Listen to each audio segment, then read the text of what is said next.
едно специално великденско пътешествие, с чудеса и вълшебство, нали така? Да, ще ги заведа при червената шапчица. При червената шапчица? Да. Тя там на поляната е пришла. Сега ще проверим къде ще отидем. Червената шапчица е тръгнала при баба си да изнесе яйца. Не е вярно. Как не е вярно? Нали не е ходила червената шапчица да носи яйца на баба си? Червената шапчица носи яйца на баба си да ги боядиса за Великден. Ама не, баба е била болна и носила питне и мляко. Глупости, какво мляко, какво ще стана на теб? Нали яйца? Да ги боядисат червени, зелени, жълти, сини.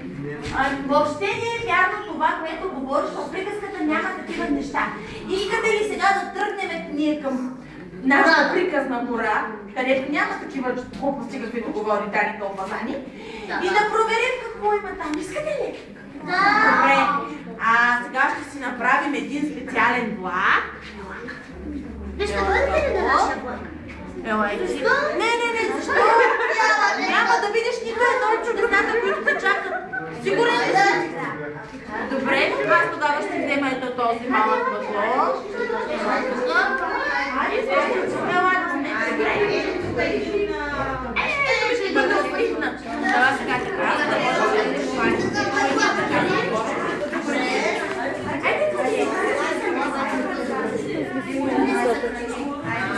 И тук не бъде.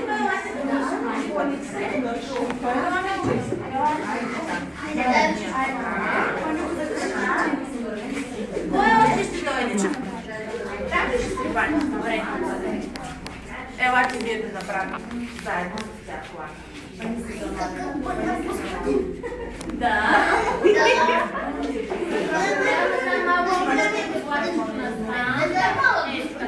Пъни го тук да ядем. Пъни го да ядем. Сега ми ще обърнете. Пъни за ръчи.